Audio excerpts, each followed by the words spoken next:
In the vast and dramatic history of Japan, few figures shine with the same brilliance and mystery as Miyamoto Musashi.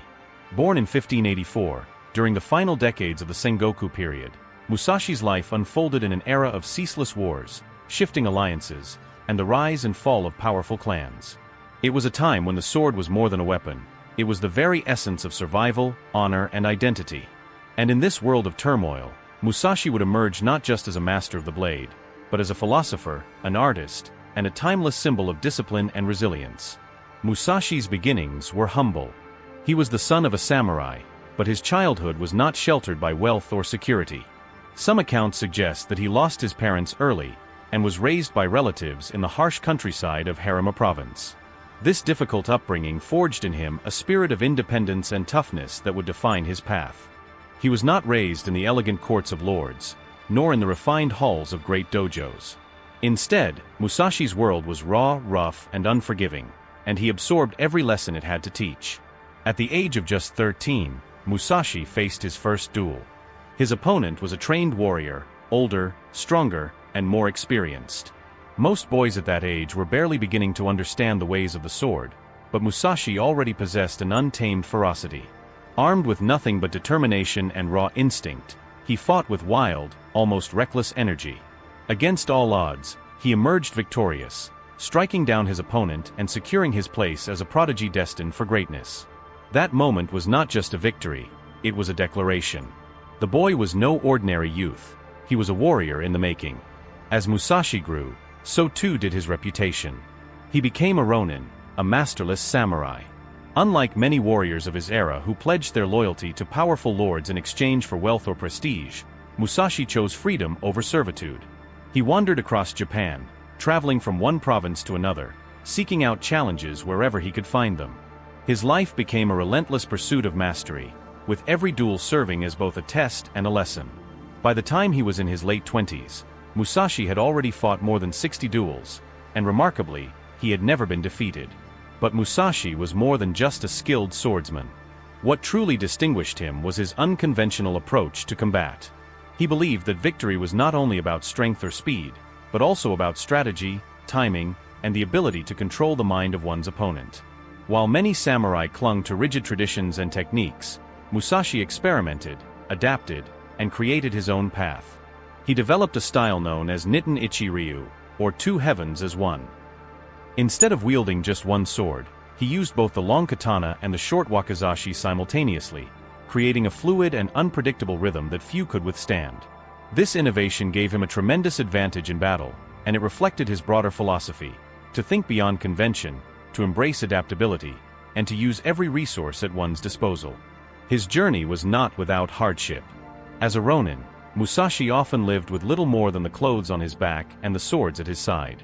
He slept outdoors, ate whatever he could find, and survived by sheer willpower. Yet he seemed to thrive in this simplicity, using the solitude of the road to sharpen not only his swordsmanship but also his mind. He studied nature, observed the flow of rivers, the movement of clouds, and the patterns of animals. To Musashi, the world itself was a teacher, and every detail contained lessons that could be applied to the way of strategy.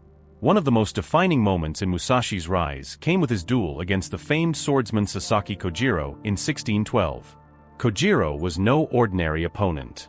He was celebrated for his elegance, skill, and his devastating technique known as the swallow cut, a move so swift and precise it was said to mimic the wings of a bird in flight. The duel was arranged on the remote island of Gonryu, and anticipation was immense. On the day of the duel, Kojiro arrived dressed in fine clothes, confident and imposing, with his long nodachi sword gleaming. Musashi, however, made a dramatic entrance. He arrived late, keeping his rival waiting, and instead of a polished weapon, he carried a wooden sword he had carved from an or during his boat ride.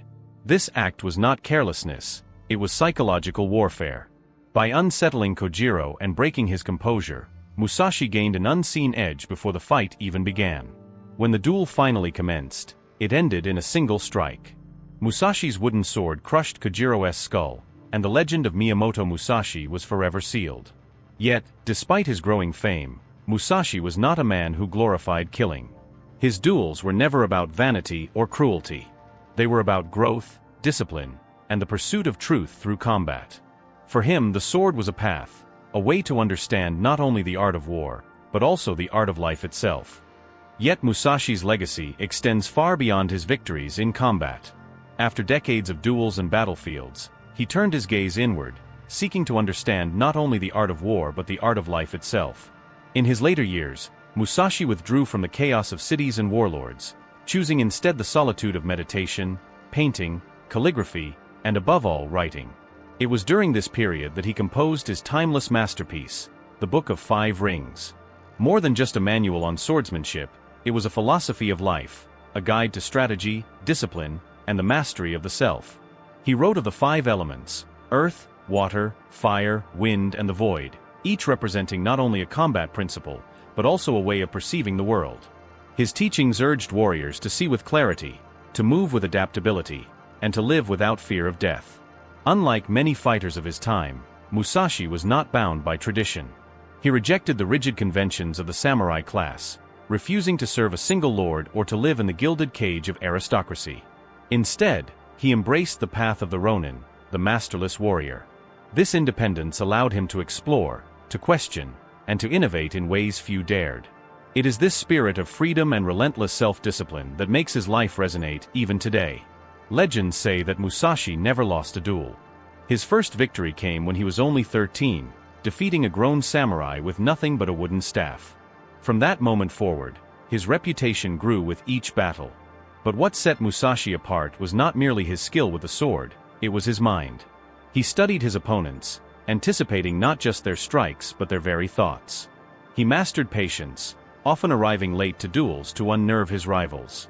To him, combat was not about rage or glory, but about precision, control, and understanding. As his fame spread, many sought to challenge him.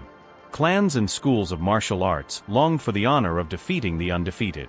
But time and time again, Musashi emerged victorious. Yet, despite his dominance, he never boasted. He knew that the greatest enemy was not found in another man, but within oneself. By the time of his death in 1645, Musashi had become more than a warrior. He had become a legend, a philosopher, and a symbol of the eternal pursuit of mastery. His grave rests in Japan, but his spirit lives on in every martial artist, strategist, and seeker of discipline who opens the Book of Five Rings. Miyamoto Musashi's life reminds us that true greatness is not measured by titles or riches, but by the courage to carve your own path, the wisdom to adapt in every situation, and the relentless drive to master both body and mind. And now, I leave you with a challenge of your own. If you found value in this journey through the life of Musashi, help us bring more of these chronicles to life. Like this video, share it with others who admire history's greatest warriors, and subscribe to our channel, Chronicles of the Valiant. Together, we will continue to honor the legends who shaped our world, one story at a time.